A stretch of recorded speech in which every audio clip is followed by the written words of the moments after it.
Welcome to 2020, everybody. When I was a young kid growing up in the 60s and 1970s, the actual idea of 2020 was just such a bizarre concept that you wouldn't even think about. You know, we are living in the future. And of course, if the recent events of what 2020 is bringing to us, it's certainly going to be a very, very fascinating year.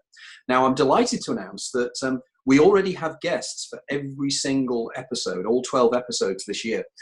We've already got guests available, and I posted something on my website to say who the guests are, and we've got some fascinating people this year. Also, Dia, my producer, and I were just discussing now that we're probably going to have to do other shows to fill in, because I have backstop of guests and returning guests that we'd like to interview as well. The first person I'm interviewing for this year is somebody that I've been wanting to talk to for a long time, because his work intrigues me and fascinates me, and it particularly ties in with the themes of my latest book, The Hidden Universe. Now, just to tell you a little bit about the guest, a gentleman called Dr. Neil Rushton. And Dr. Neil received his doctorate in archaeology and history from Trinity College, University of Cambridge in 2002. He investigated the role of the English monasteries in the provision of poor relief during the later Middle Ages. He worked as an archaeologist through till late 2015, when a visual impairment halted his career. Since this time, he has concentrated on research into British folklore, most specifically folklore involving the entities usually known as the fairies. Now, interesting as an aside here, Neil lives on the Wirral near Liverpool, which is the area I was brought up in. And we were just discussing beforehand that people from that area, however long we live away, we have certain ways of saying things that, however well you train yourself, you cannot change. And one of them is using the word fairy, because we actually sound as if you're talking about some kind of creature that's covered in fur rather than the little creatures. Now, you will notice that Neil, because he is not from that area, will pronounce fairies fairy or something like that, which is more like ferry, which is subtly different. But just going back to Neil again, he has published articles in the subject for a range of magazines and websites, including New Dawn magazine, The Daily Grail, SOT, Ancient Origins, and Beyond Science.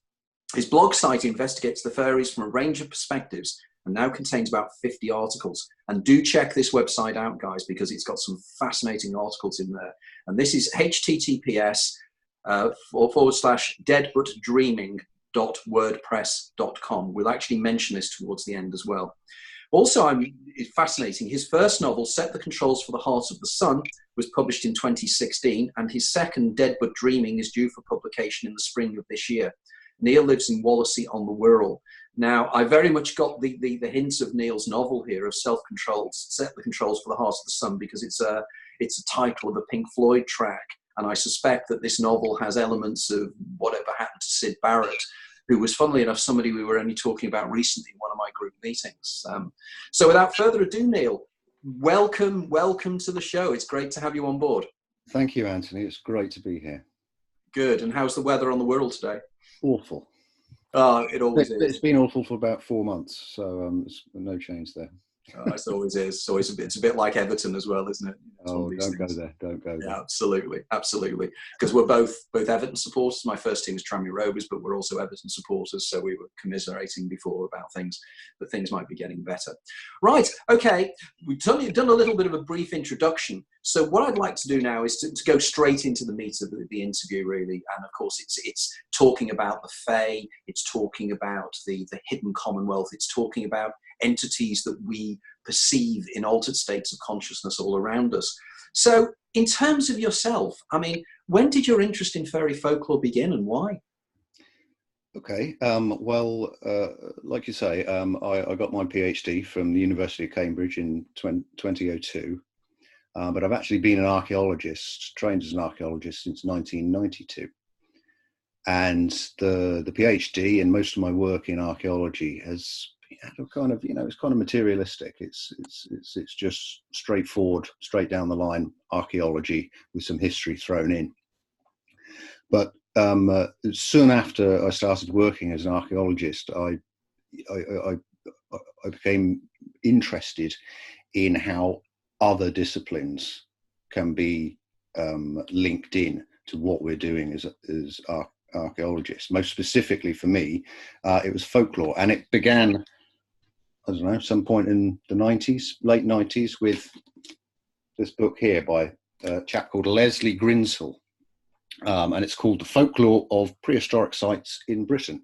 And what he did was to link prehistoric, obviously archaeological prehistoric sites, and the folklore that was associated with them.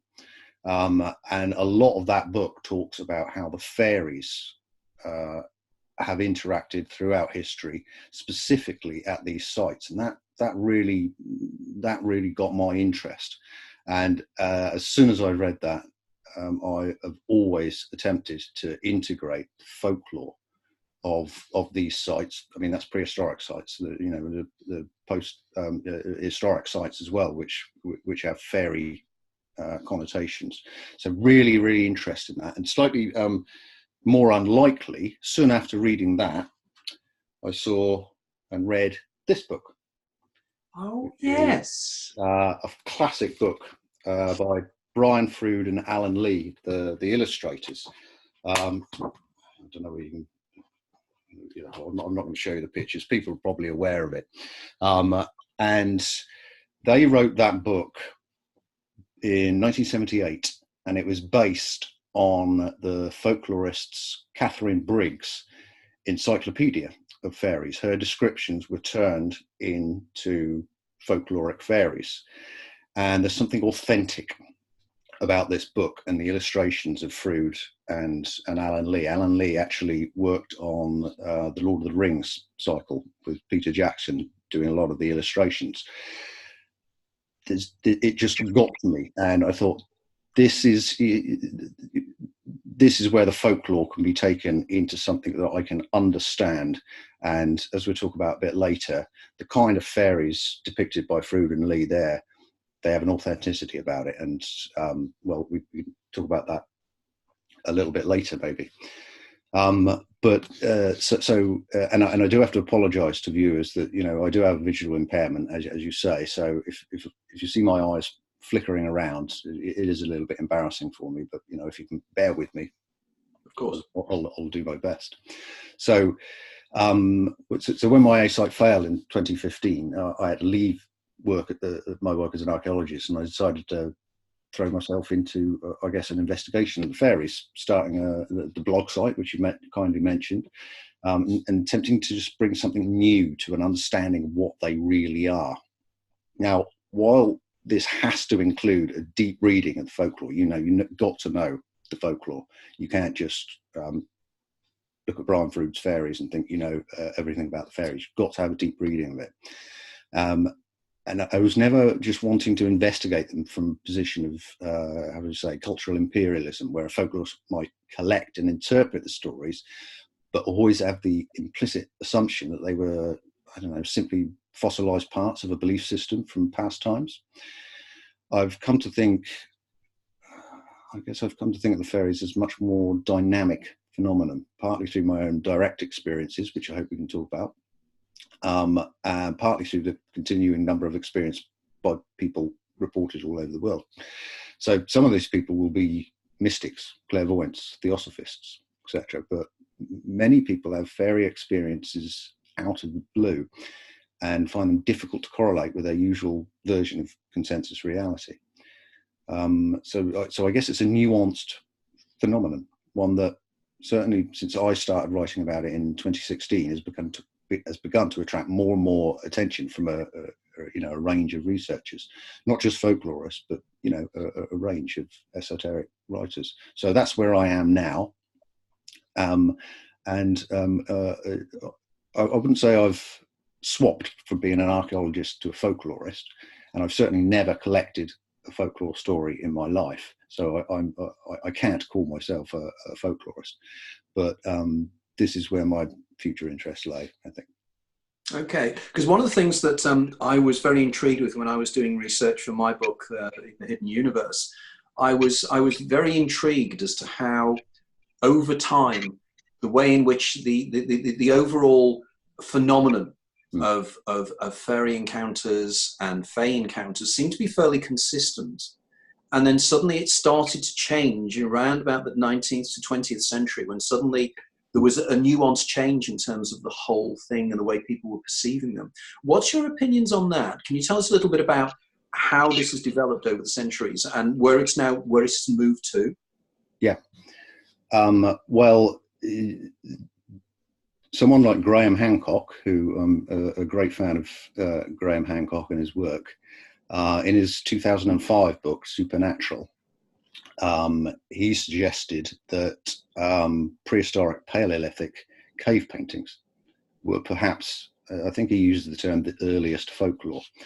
And so if you really want to stretch it back, you can go back to the Paleolithic period, where some of these cave paintings are uncannily, some of the depictions in the cave paintings are uncannily like the fairies from the Middle Ages and the early modern period right up to today. So if you want to, that's quite a stretch. Some people won't have that, but I think there's a lot of credence to what he's saying in that interpretation of where the fairies may have come from. And of course, if we take that at face value, then throughout human history. But if we move on to like more recognizable fairies in literature from, say, from the classical world, that's probably where you get the first instances of supernatural entities such as dryads and nymphs in ancient Greece and Rome. But what we might recognize as, I guess, true fairy motifs and types from the Middle Ages. And so the most obvious place to go in the first place is the Arthurian cycle of stories, which came to be known as the Matter of Britain from the 12th century to the 15th century. People like Chrétien de Troyes and Thomas Malory writing about the Matter of Britain, Arthurian cycle, and there are lots of fairies in these stories. They tend to be a sort of distinctive breed. I'm thinking of characters like Morgan Le Fay and the Lady of the Lake. So they're ontologically different from the entities that most often surface in contemporary and later vernacular folklore, which I'll talk about. But the Arthurian fairies usually have a specific role to fill, catering to the literate classes, the aristocracy who were consuming the stories. But the genesis of the fairies in the Arthurian landscape is also deeply rooted in a folk belief system developed from a Celtic oral tradition, which informs many of the motifs in the legend. I'm thinking of story cycles like the Welsh Mabinogion, which didn't appear in written form until 14th century, but which seems to have been doing the rounds as an oral tradition since the 10th century. But while this was happening in aristocratic households, listening to stories about the Arthurian cycle, there was more vernacular folklore of the fairies, which is probably best represented by some of the medieval chroniclers from the 12th and 13th century. I'm thinking of Walter Map, Gervase of Tilbury, Ralph de Coggeshall, William de Newburgh. Although they were primarily recording historic events in their chronicles, they would often divert into what they would call marvels, many of which involved anecdotes about the fairies as we recognise them today. And it's interesting that these chroniclers were educated men, obviously Christian, but they seemed happy to relate the fairy anecdotes as real events, even though the fairies sat quite uncomfortably with a Christian cosmology. The fairies were kind of epistemological outriders. So, for instance, we get folklore about in these chronicles. We get folklore about people being drawn into hollow hills and interacting with fairies that were humanoid but not quite human. And some common motifs appear in these texts for the first time, such as Fairyland operating under a different system of time, where an hour dancing with the fairies in a ring might translate to a year or longer when the human escapes the dance.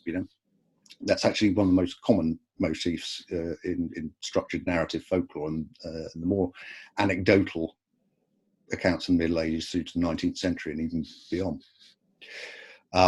But it's coming out of the medieval period is when we really get to see the fairies, and one route into this is through the witch trials.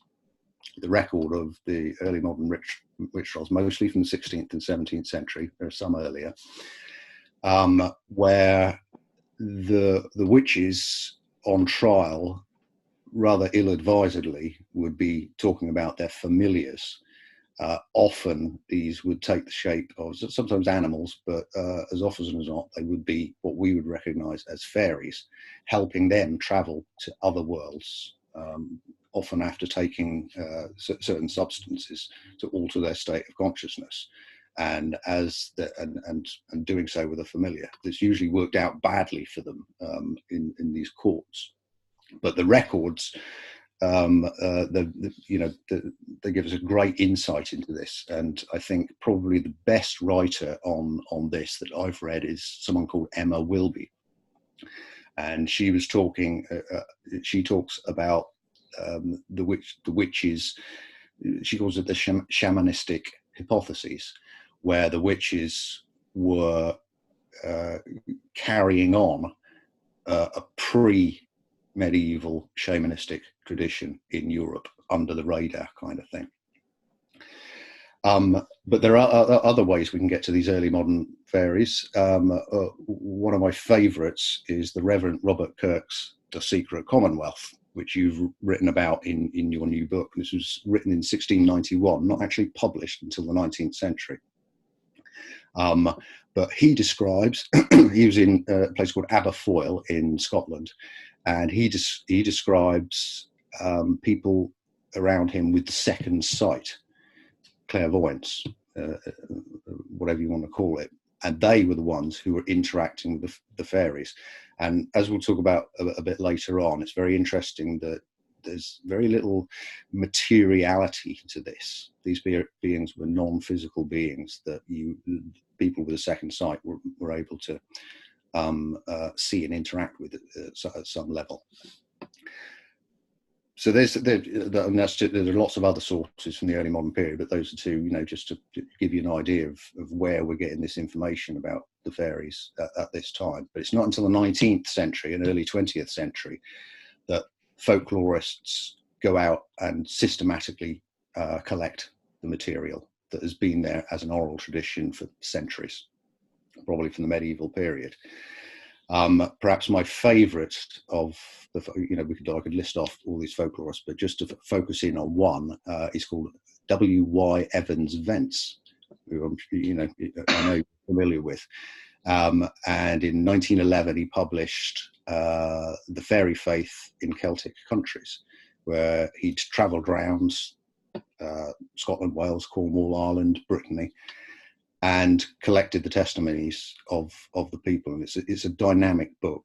If anyone wants to get into what the folklore says about the fairies, I'd recommend it as a starting point. It's a very easy reader, and it really does bring out some of what was probably going on in these rural communities and what their belief in the fairies were. But whilst all this is going on, the 19th and 20th century, and I know this is a long way to get to your original question of 19th and what was happening in the 19th, 20th century. There was also a new artistic representation of the fairies. Now I'm thinking of artists such as John Anster Fitzgerald, John Atkinson Grimshaw, and Richard Doyle, lots of them. And they began to give visual images of the fairies. And this Victorian disposition tended to be to render them with wings, sylph-like, more in tune with an idea of nature spirits. I'll talk a little bit later about a 16th century guy called alchemist called Paracelsus, who initiated this idea of nature spirits. And some of those nature spirits were aerial. That translated into this artwork in the 19th century as what we would start to recognize as winged fairies. And probably the crucial moment was in 1911 when J.M. Barrie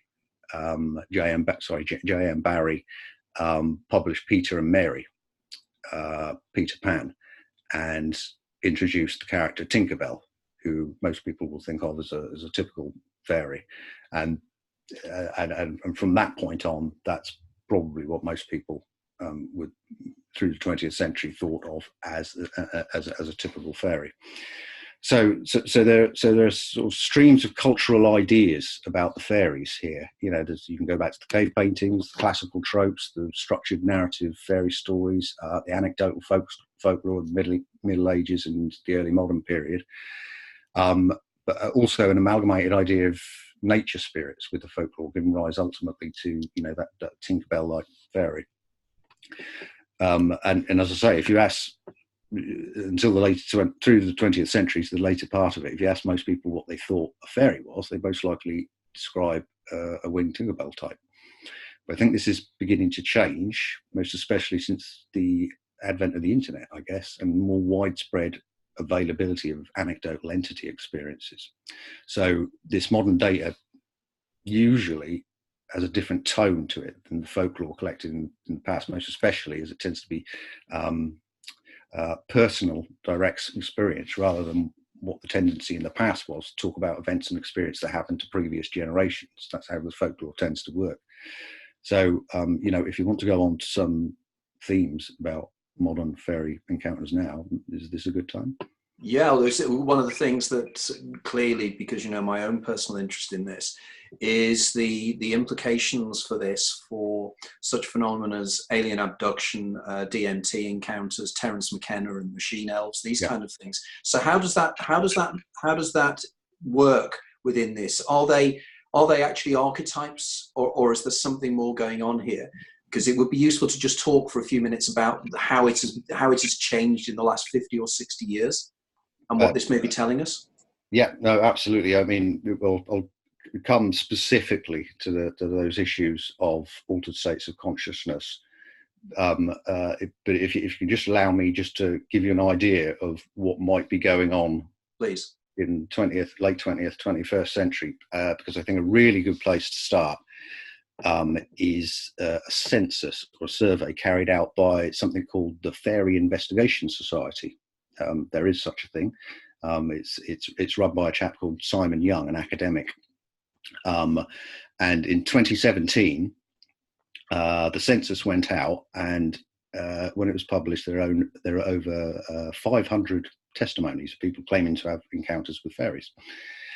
So these are all anecdotal, first-person accounts, and most of them date from the 21st century, but some do date back to the 1960s. So as with any anecdotal account of any experience, allowances need to be made for, how would you say, false or distorted memories, exaggerations in the testimony, you know, that kind of thing. But they are fascinating. And while some of them do describe Tinkerbell types, the majority seem to conform to folkloric types or more amorphous nature spirits. So if I can give you just one example from the census, just to give you an idea of the type of testimony, just if you just bear me while I read this out and refocus my eyes. So this is from Somerset, England, and was described by a female in her 20s. The experience happened in the 1990s. Friends had gone ahead and I straggled behind. As I turned a corner, it was misty. The mist had a weird glow. As I walked into the low mist, there was a procession. There were a group of entities about 3 feet tall, humanoid, with lanterns. But in the mist, I paused and they saw me. They came forward and I waited for them to pass. They passed. I have never taken drugs and was not on any alcohol. This was the weirdest experience. It lasted 3 to 5 minutes. By the time I got back to my cottage, my friends were concerned as I was away for about 45 minutes. Very strange. They looked medieval in dress, but their clothes were covered in mist at times. So that's kind of typical of the type of report that you're getting in this census. The respondents also reported that there was a profound silence before the experience, and their hair was prickling and tingling during the event. She also suggested that the experience marked a turning point in her life. That's another theme of the census that you get. So it's anecdotal in nature, usually visual and audio. There's no tactile experiences, and most of them are reported by people who have not had any other similar experiences. There seem people making the testimony seem, without exception, to be quite ordinary people living, you know, normal lives who have had an extraordinary experience involving fairy type entities. So although I would suggest as we can talk about in a minute, that these people are most often undergoing like a subtle alteration in their usual conscious state before their experiences. There's often description in these testimonies of feeling more than usually happy or depressed or tired or emotional before the incidents. I think this is quite important. And this census is just an example of modern sightings I'm using. A scan of some of the more, esoteric parts of the internet reveal that fairy encounters are perhaps more common than believed. But if we take this one step further, we can start to include encounter fairy types, encounters with, fairy type entities, both by people who have taken an entheogenic, psychedelic, and perhaps more controversially, as you've just pointed out, people who believe they've been involved in the alien abduction phenomenon. In terms of entity contact or experience after taking an entheogen or psychedelic, my recommendation would be to go to a survey by a chap called John Hanna. I actually included it. It's in one of the blog sites, one of my blog posts, where it's a long survey, and basically what he does is take testimonies from the website called FAERIES, which I'm sure you know about. And he has surveyed all of the examples from, FAERIES, for viewers who don't know, is a website where people can give testimony after they've taken usually a psychedelic drug, or all sorts of drugs are included. Thousands, tens of thousands of testimonies. And in his survey, he found that, this is an estimate, but there's around about 30% of entities experienced on psychedelics that could be described as fairy type entities. And maybe we can just come back to this as we go on, but I'm just pointing out this survey by John Hanna. There have been others since, but I think this is a good starting point for people to understand that these people have altered their states of consciousness on purpose, and many of them who describe entity contact will describe them as fairies or elves or any of the other sort of terms that can be used. If we want to move on to the alien abduction phenomenon. Yeah, very much so. Yeah, that'll be good. Because one of the things immediately when you were describing the kind of the strange state of consciousness that people get in, the idea of kind of either a feeling of buzzing or a feeling of dislocation. And I'm reminded here of Jenny Randall's concept of the Oz factor. And again, for people who don't know, Jenny Randall's is a UFO researcher and everything else, actually again based in the Wirral area, and she's collected some fascinating data in terms of that, which I'm sure you're aware of. But yes, I would like to move on now to the alien abduction concept, and then moving on from there into the idea of exactly what you think these entities are. Are they physical? Are they non-physical? And what do they tell us about the greater reality that we exist within? Yeah.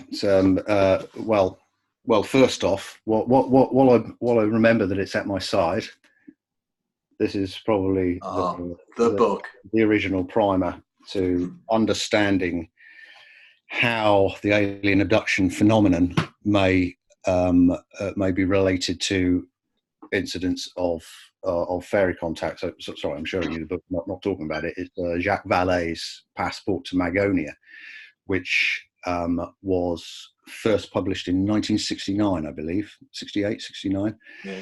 And it was the first book to really talk about what was then quite a new phenomenon, the alien abduction phenomenon. I mean, since 1969, there's been an exponential growth in numbers of reported cases, probably hundreds of thousands. And he sets his stall out pretty clear that he thinks the aliens involved in modern day abduction cases are exactly the same as the fairies. It's something that Graham Hancock has taken on.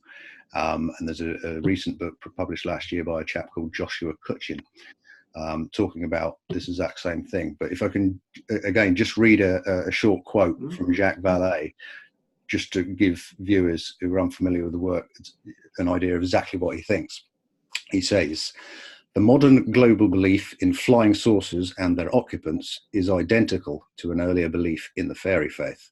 The entities described as the pilots of the craft are indistinguishable from the elves, sylphs, and lutins of the Middle Ages and the early modern period. Through the observations of unidentified flying objects, we are concerned with an agency our ancestors knew well and regarded with terror. We are prying into the affairs of the secret Commonwealth." And of course, there he's referring to the Robert Kirk book from the 17th century. So I guess, whatever your views on this, and I do realise probably not so many of the viewers of your podcast, Anthony, but I do realise there are many who will simply say this is just mumbo jumbo, propagated by people either off their head on drugs or deeply deluded and mentally ill. but I see in the data, how do I say, a level of consistency. And when I see this, I think testimonies need to be taken seriously, at least considered with an open mind. I guess once you've taken in all the data and filtered out as much noise as possible, the most obvious question to ask is, as you have just done, what are the fairies in whatever form? What are these entities people seem to have been encountering for a very long time in a relatively consistent way, even if you don't agree entirely with Jacques Vallée's very, black and white statement.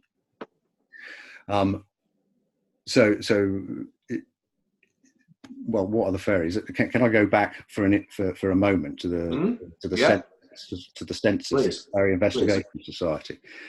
So the contributors giving the testimony were asked on a standardised form what they thought the entities they experienced were. Only a little over half, I think, answered this question. But of those who did, the majority said they thought they were nature spirits or interdimensional beings. There was a general sort of recognition that these were non-material entities that somehow manifested within our material reality. And again, in John Hanna's survey, which I've just talked about, people experience non-human intelligences. There was also a consensus view that these entities were real, but they had no material form. They tend to be visual and audio phenomena. Rarely is there any physical contact or physical residue. Now, in the historic folklore, this isn't always the case. In the more anecdotal accounts, I guess fairies do often, adhere to modern accounts. People see something, maybe interact with them, but they remain rather, how do I say, amorphous. But in the folklore, which has been turned into more of a story with a narrative over time, fairies can appear to have, they've come into our material world and adhere to the laws of physics. There's plenty of folklore about fairies marrying humans, for instance, even having children. But I think this is just a narrative, a narrative overlay, something to make a good story out of a more indefinite experience. If we take all the anecdotal folklore and all the anecdotal modern testimony, while stripping out the fairy tales and narrative folklore, we're left with a very non-physical phenomenon. Fairies appear to be either operating within human consciousness, probably at a collective level, as we can talk about in a minute, or they're from a different level of reality. So I think asking what the fairies is an unanswerable question ultimately, but perhaps asking how they are experienced might shed some light on what they might be and what they might mean to us. Okay, so moving on to that, so how do you think they are experienced? What is the mechanisms here taking place? Ultimately, I think they are experienced through subtle or dramatic altered states of consciousness. Now, if I can just pick out 3 examples of what I'm talking about, I hope it's not going to take up too much time, but I think it's fine. It's fascinating. Keep going, please. This is the most important part of our conversation, I think. So if I give you one example from the folklore, very, very, very unusual account from the folklore, and then I'm going to talk a little bit about Rudolf Steiner and the Theosophists Movement. It's a word I can never say. Theosophists Movement of the early 20th century. And then briefly come back to changing our state of consciousness deliberately through psychedelics. So the story of the folklore story I want to talk about is Anne Jeffreys. It's very unusual and it's so well documented and it has the air of authority about it. There are lots of nuances to the story, and anyone interested in following it up, there's a detailed description on my website and one of the posts. But I'll try very briefly to summarise what the story is about. Anne was Anne went into domestic service with a wealthy family called the Pitt family at their estate in St. Teith in Cornwall in 1645. The story is contained in a series of contemporary letters which were consolidated in the 19th century by a folklorist called Robert Hunt. Now, there are a lot of interesting facets to Anne's story, but the one I want to highlight is her trip to Fairyland. It really is a trip. Basically, she was in the garden of the manor house one day when she felt dizzy and suddenly found herself in the presence of a group of diminutive humanoids. And again, if you allow me to drop briefly, quote directly from the story, because I think it's just important to get a handle on this into what, especially as to what we're going to talk about in a moment. So the story runs, one of them, the diminutive figures, ran his fingers over her eyes, and she felt as if they had been pricked with a pin. Suddenly Anne became blind, and she felt herself whirled through the air at a great rate. By and by, one of her little companions said something which sounded like, "Tear away," and lo, Anne had her sight at once restored. She was in one of the most beautiful places, temples and palaces of gold and silver, trees laden with fruit and flower, lakes full of gold, silver fish, the air full of birds and sweetest song and more brilliant colours. Hundreds of ladies and gentlemen were walking about. Hundreds more were idling in the most luxurious bowers, the fragrance of the flowers oppressing them with sense of delicious repose.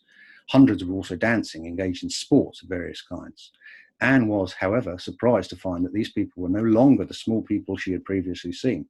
There was now no more than the difference usually seen in a crowd between their height and their own. And her own. So Anne stays there for a while until there's a disagreement with some of the fairies, and suddenly she finds herself coming back into the garden, back in the garden, surrounded by the family, the Pitt family. She'd had some sort of fit, and she'd passed out. So now, interestingly, she'd been known for what was termed convulsion fits or distemper. She was also reported as saying, "You know that my sickness and fits comes very suddenly upon me." Now, these seizures sound to me like epilepsy. I don't know whether you'd agree with that. Oh, totally.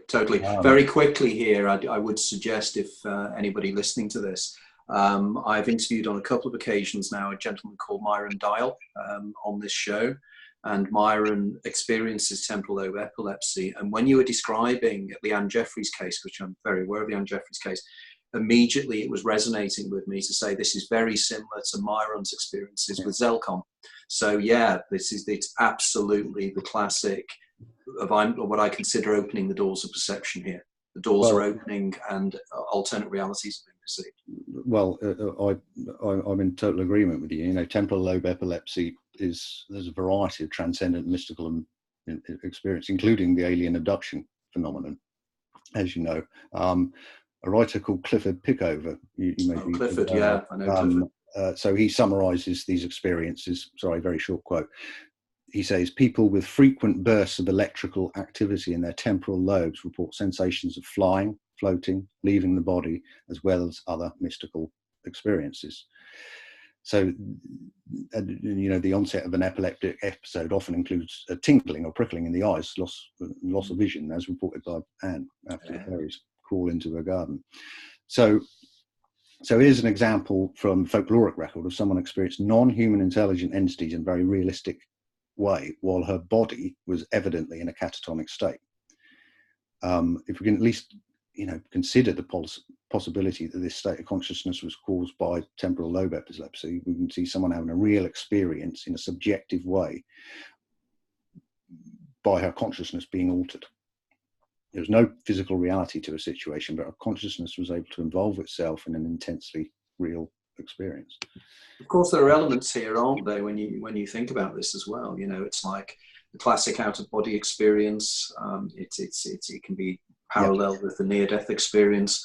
There's many similar overlaps of these phenomena, but I just thought I'd interject there for a second. But please go on. I don't stop you flow. Well, you know, so there's my example from the folklore record. It is a very, as I say, it's very well documented. That's what makes it a little bit special.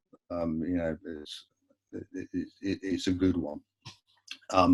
So if we move on to my second example, the Theosophist Movement, which was active, I can't remember the name of the date when the movement was founded, but it was late 19th century and most active in the early 20th century. Now, one of the most important propagators of the theosophical ideas was a chap called Rudolf Steiner, who I'm sure viewers will be aware of.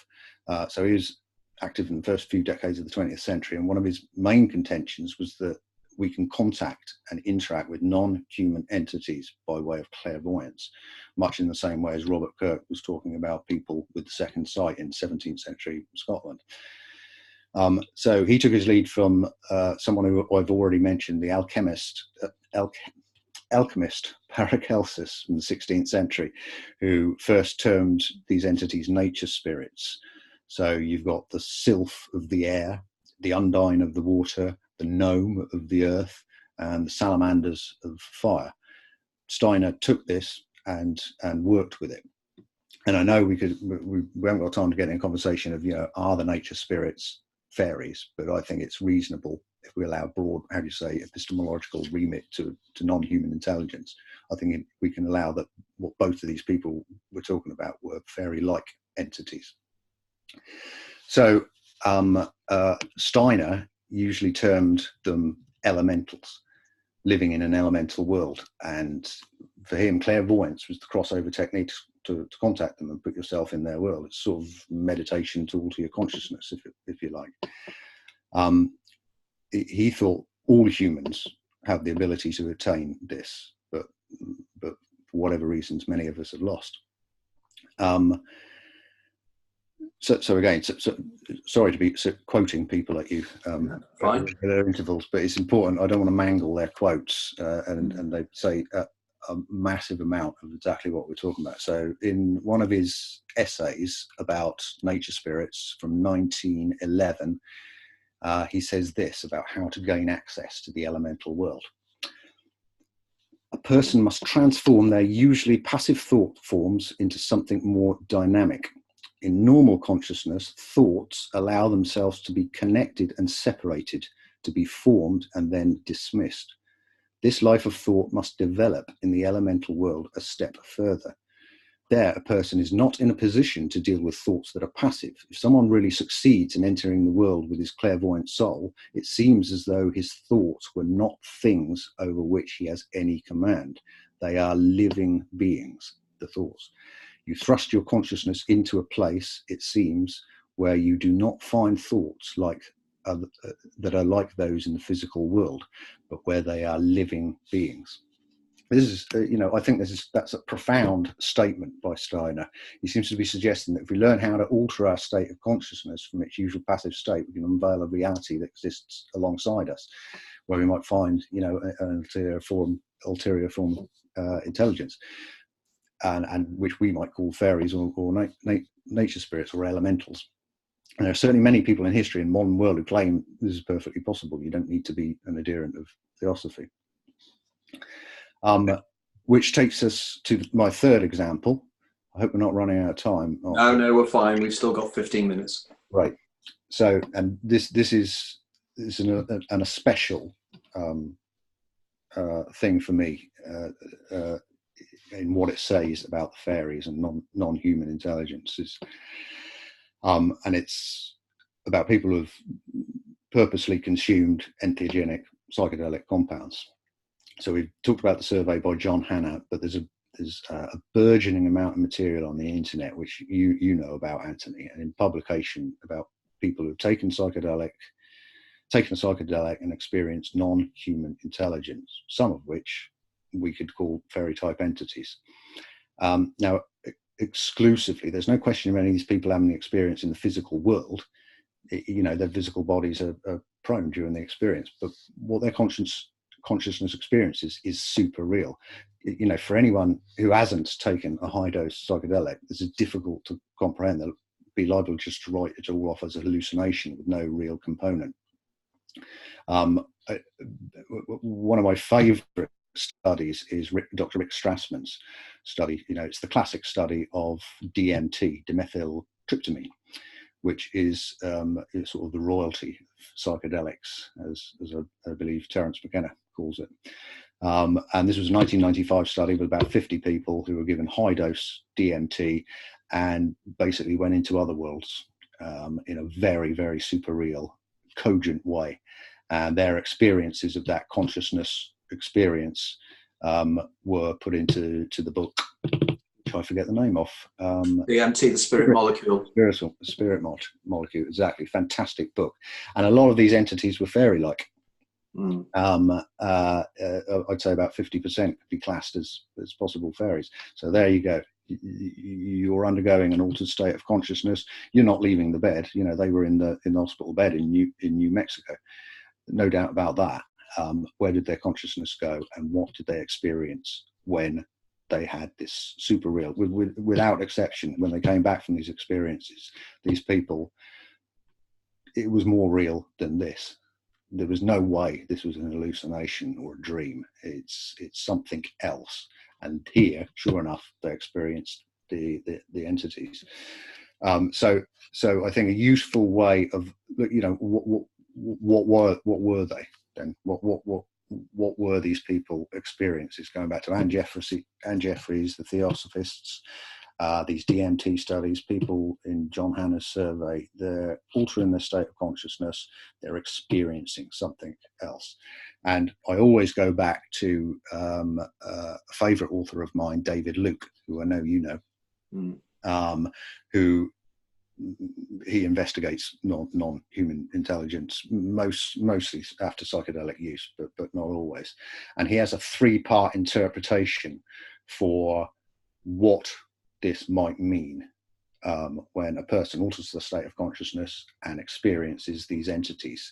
So let me just read out his excellent 3-part interpretation. 1, they're hallucinations. The entities are subjective hallucinations. Such a position is favoured by those taking a purely materialist, reductionist, neuropsychological approach to the phenomenon. 2, they are psychological transpersonal manifestations. The communicating entities appear alien, but are actually unfamiliar aspects of ourselves, be they our reptilian brain or our cells, molecules, or subatomic particles. Or 3, the entities exist in other worlds that can interface with our physical reality. A numinous experience provides access to a true alternate dimension inhabited by independently existing intelligent entities in a standalone reality, which exists collaterally with ours and may interact with our world when certain conditions are met. The identity of the entities remains speculative. I think that's a very useful way of looking at this issue and trying to come to, as he points out, if you're a materialist, a reductionist, it's a load of mumbo jumbo. You're just having an hallucination, and it's as simple as that, because consciousness is an epiphenomenon of the brain. Well, I don't believe a word of that, because as I hope we can finish off with, I've had my own experiences from a variety of ways, which, as always, direct experience of these things is the only way you're really going to get to it. Well, you're going to be interested. It'd be interesting to know, actually, that I don't know if you were, but there is research going on at the moment at Imperial College in London, I think, financed by Anton Bilton, the multimillionaire. And I know that David Luke is involved in it as well. And in fact, the future guest of this program, Dr. Carl Smith, is somebody who is directly one of the people taking DMT and reporting back the entities that he's actually coming into contact with. So to me, this seems to be very much, although it is profoundly subjective in its experience, doesn't necessarily mean because it's not subjective, it's not true. in the final analysis, everything is subjective, as we know. And as you know from, and I'm really pleased to know that you've managed to read my new book, The Hidden Universe, because as you know, I take this thing about egregorials. And thank you very much. A little ad for you. Thank you. And I was fascinated about your Steiner quote in terms of the concept that these creatures in some way are created by our minds, are brought into existence, but they have independent existence of us. But what I'd like to do is to move on now, because you've just intimated about your own experiences with these entities. And I'm always fascinated by people's subjective experiences. So can you tell us a little bit about your experiences and what message you felt what it told you about the nature of reality? That's a big question, actually. It is indeed. And you have approximately 8 minutes to do it. Right. Well, you know, I do understand that anyone talking about interacting with the fairies might simply be deemed insane. That's kind of why I resisted for such a long time about talking about it before I started the blog site.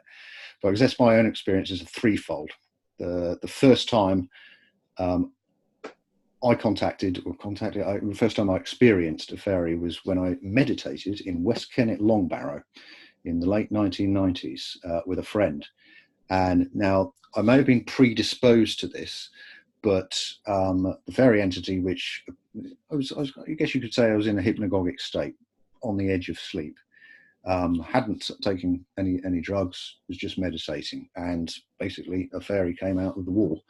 Now, they look like a Brian Froud stick insect fairy. Now, I was already aware of Froud's work, so was I predisposed to see whatever entity this was in that way? I don't know. The second time I had an experience was through the use of psychedelic drugs, and I hope no one from the local constabulary is going to be sort of looking at your podcast and paying me a visit, but this was a long time ago, Anthony. And of course, we don't advocate the taking of these substances because, absolutely, of course, they're illegal within the UK, but nevertheless, it's the experiential side of it. Absolutely. So this was LSD when I was living in Somerset. I had an orchard out of the back of my garden, very high dose LSD, and basically, you know, as soon as you came up, they're crawling around on the trees.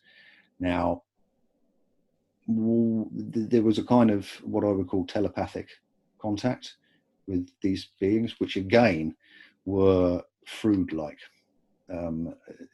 Once again, am I also predisposed to see that? I don't know.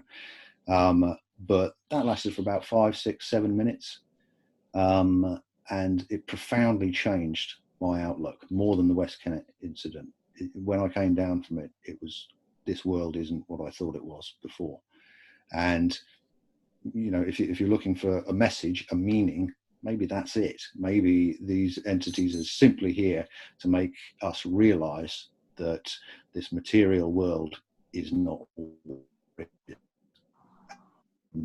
Here are some messages for you to take forward in your life. My third example is after I lost my eyesight in 2015, and very soon after, I developed what seems to be something called Charles Bonnet syndrome.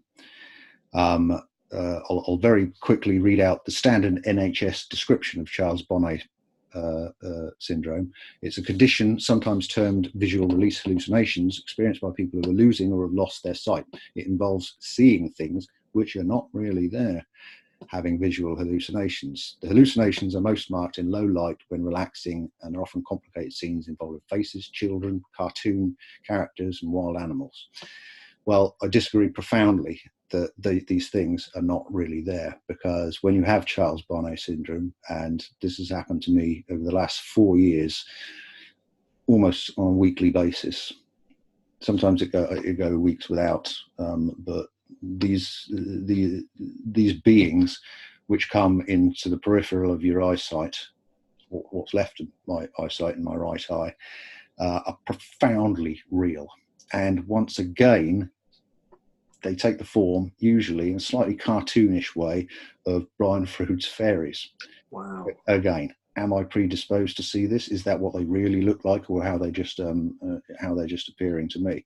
Now, at first, when this started to happen, as you can imagine, with the loss of my eyesight and the trauma that went with it, I genuinely thought I was losing my mind. I knew nothing about Charles Bonnet syndrome. It was only when I went to a psychiatrist who knew all about it and explained it to me. Oh, right, that's interesting.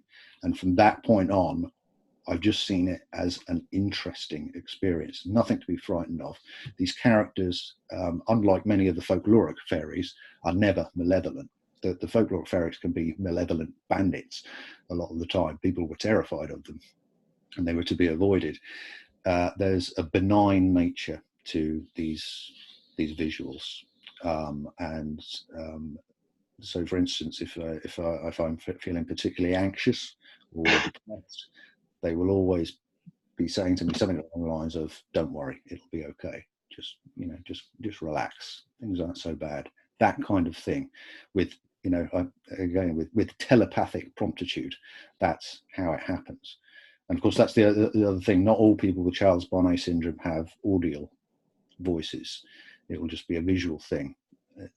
Only about 20%, I think, of people with Charles Bonnet syndrome have the audio. And of course, as soon as that started to happen as well, before I went to see my psychiatrist and found out about it, you think, well, this is schizophrenia. I'm hearing voices. Not only just seeing things, I'm hearing voices. I soon satisfied myself that that's not the case, and that Charles Bonnet syndrome is, to me, it's become a useful adjunct to the other more esoteric way of seeing the universe. And it's been a great help to me, I have to say. Most people would be horrified if these things started turning up in their living room. But I see it as something which is to be embraced. This is absolutely fascinating. This is one of the main reasons I wanted to get you on the show, was your experience of Charles Bonnet syndrome. Because as you know, in the new book, I have a whole section on Charles Bonnet syndrome. And it's a phenomenon and a concept I've known about for many, many years. And my own mother experienced it profoundly a few years ago. I won't go in, I've mentioned it many times on the show, I won't point it out now. But what is amazing is to be interviewing a comparatively young individual who, because of sight loss, is actually experiencing this very phenomenon, and just how powerful it is. And it is amazing to hear you say that these are not hallucinations. These are entities, these are things that have independence of your own subconscious. Your subconscious is not creating them. It's as if your eyesight loss is somehow accommodating and making you see through the doors of perception in such a way to see the reality that adjuncts this reality in some way and breaks on through under certain circumstances. Now, some of the research that some of my associates have been working on, I think it's down at the University of Sussex, they've recently discovered that when you have altered states of consciousness, when you take entheogens and everything else as well, it switches elements of the brain off. It actually switches off what Henri Bergson and C.D. Broad would argue is the brain as an attenuator. The brain is there to take out information. And they actually now know the areas of the brain that switch off when somebody starts having DMT in raised commas hallucinations. And clearly what they're doing is they're switching off the things that stop us seeing these things. Because, of course, we couldn't function in this reality if we were seeing it as it really was. And as William Blake said, if the doors of perception were cleansed, we see reality as it really is, infinite. Or Aldous Huxley's reducing valve. And the reducing valve of Aldous Huxley, exactly. And I think this is where we're starting to move now in terms of perception studies, to take these on board. And we need to be listening to people like you who are experiencing it. I would imagine the most frustrating thing you have is knowing that these things are real, they happen, and you're seeing things out there just because I can't see them. I call it electromagnetic chauvinism, the idea that I believe that what I'm seeing is a literal one-to-one relationship with what external reality is. And of course, we know that as naive realism. Yes. Even the psychologists and the perceptual sort of studies will tell you it's naive realism. That's not how it is. Mm-hmm. But the vast majority of people literally and metaphorically see the universe as their brain presents it to them.